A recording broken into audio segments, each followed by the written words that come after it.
Bonjour, c'est Amandine du blog Life Path ou Happiness, chemin de vie vers le bonheur. Je vous retrouve cette semaine pour un nouvel épisode de ma série de parentalité positive, un moment qui compte. Donc une vidéo où je vous propose une activité de développement personnel que vous pouvez partager avec votre enfant ou une activité qui va vous nourrir, vous épanouir, tout en favorisant l'apprentissage de votre enfant. Dans cette vidéo, je vais vous proposer 3 petites techniques pour travailler les formes, les chiffres et les lettres avec votre enfant tout en développant votre créativité. La première activité, c'est une activité de dessin autour des formes de base. Donc les carrés, les rectangles, les cercles. Alors, comment vous pouvez procéder? Ça dépend de l'âge de votre enfant. Moi, ma fille, elle a un peu plus de 2 ans et demi, mais elle n'est pas encore en mesure de tracer des carrés, des triangles. Donc là, c'est plutôt moi qui vais tracer ces formes, mais je vais l'associer à l'activité en lui demandant quelle forme on va tracer et aussi ce qu'on va représenter. Donc là j'ai un livre que j'ai trouvé sympa qui s'appelle « À la découverte des formes ». Vous avez les références en gros plan, mais il y en a aussi plein d'autres qui ressemblent. Alors plusieurs idées. Soit comme sur ce livre, on va tracer des représentations à partir de la même forme. Donc là, un ours avec que des cercles, un robot avec que des triangles, ou ici donc avec que des carrés. Soit on dessine une représentation avec plusieurs formes et on invite l'enfant à identifier les formes qui sont dans l'image. Donc des carrés, des cercles, on peut aller jusqu'aux losanges, les rectangles, enfin ça dépend aussi de l'âge de l'enfant. Et puis on peut aussi faire travailler sa créativité, parce que c'était l'objectif de cet atelier, et demander à l'enfant ce qu'il souhaite qu'on dessine. Par exemple, s'il nous dit une maison, après on dit oui, mais avec quelle forme? Elle va dire peut-être une maison avec des triangles. Et bien à nous d'imaginer, de dessiner une maison avec des triangles. Donc ça nous incite à changer nos représentations, à faire travailler notre imaginaire, et puis on fait plaisir à notre enfant et on passe un moment aussi très sympa. Deuxième idée, autour de l'apprentissage des chiffres de base, donc toujours par le dessin. Alors nous, on exerce notre créativité parce qu'on va s'efforcer de dessiner les chiffres de base, les mettre en fait en contexte. Par exemple, je vais vous montrer une image juste après. Le 1, qu'est-ce que ça peut représenter?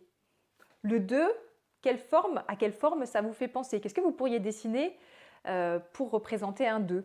Un 2, est-ce que ce n'est pas un serpent qui relève la tête et dont la queue est posée au sol?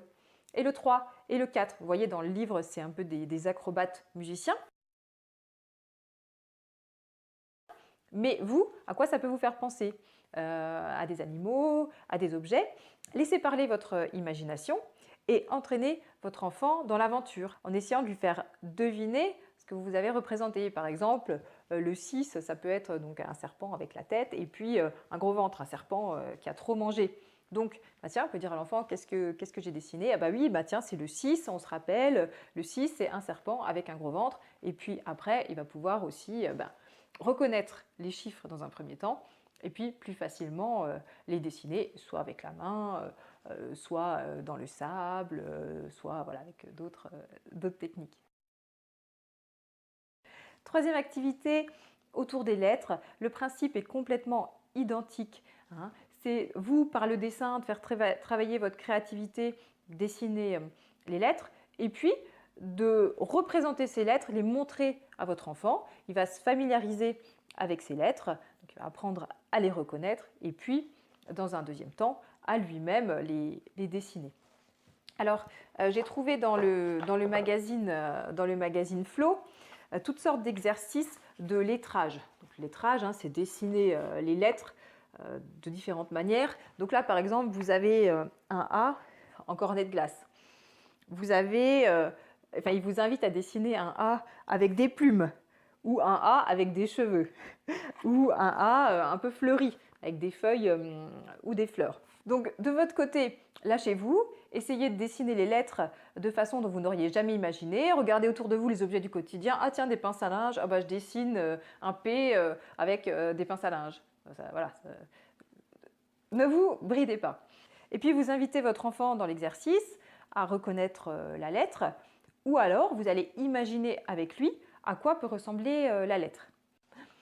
Par exemple, la dernière fois, je voulais travailler la lettre M avec mon enfant, puisque la lettre M, c'est la lettre de maman, de mamie, mais aussi du prénom de mon enfant. Et donc, en la dessinant, je lui disais, regarde, le M, c'est comme deux montagnes. Et ensuite, on apprenait toutes les deux à dessiner des M en dessinant deux montagnes. Mais on peut aussi considérer que ce n'est pas forcément deux montagnes, que c'est autre chose. Donc, je pense que c'est à vous, en dessinant la lettre et avec votre enfant, d'imaginer ce que ça peut être, d'inviter votre enfant. Tiens, regarde, je dessinais ça. Ça te fait penser à quoi? Ah oui, ok, le P, c'est un monsieur avec une très grosse tête et puis il est tout mince. D'accord, on va en dessiner d'autres. Voilà, vous voyez un petit peu comment on peut procéder. Mais écoutez, j'espère que ces activités vous permettront de passer du bon temps avec votre enfant. Et puis derrière, vous savez en plus que vous accompagnez son apprentissage. Moi, c'est ça qui me plaît bien dans ces petites idées. Merci de suivre mes vidéos. Je vous souhaite une excellente semaine. À jeudi prochain.